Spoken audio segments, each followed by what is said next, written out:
Mais en 1986, j'ai entendu une voix qui disait clairement « Le temps est arrivé ».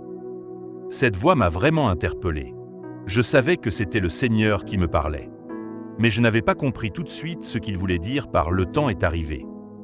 En 1986, j'ai entendu la voix du Seigneur me demander de me lever. Il m'a ordonné de ne rien dire à mon mari.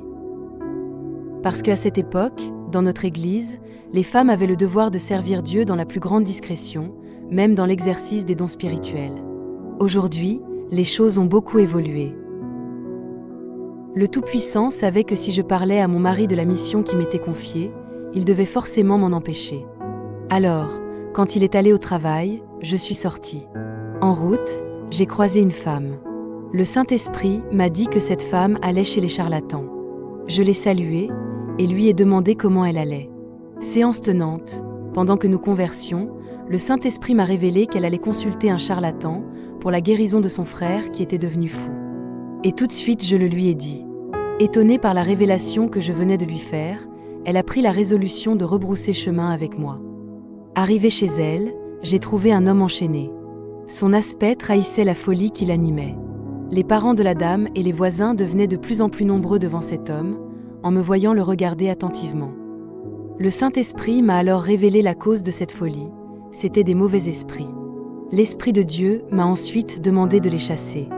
Alors, j'ai senti la puissance de Dieu me remplir, et avec autorité, j'ai ordonné aux démons de folie de sortir de cet homme, en les renvoyant dans les lieux arides au nom puissant de Jésus. Quelques instants plus tard, son aspect s'était brusquement amélioré. J'ai ensuite demandé qu'on le libère de ses chaînes. Les gens l'ont délié. Son bon sens lui était revenu, la folie avait disparu, il était totalement délivré.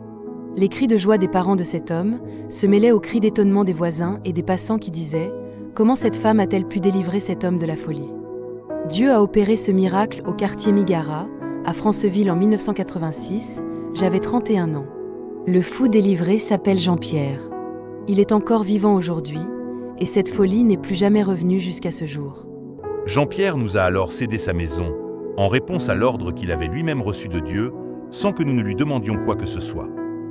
Sa maison a servi de cadre, 2 années durant, à des campagnes d'évangélisation. La nouvelle du miracle de sa guérison s'était répandue dans toute la localité comme une traînée de poudre, au point où les malades venaient à nous de partout. Les gens écoutaient l'évangile attentivement. Après la prédication de l'évangile, mon épouse et moi prions pour les malades, et le Seigneur opérait beaucoup de guérisons miraculeuses.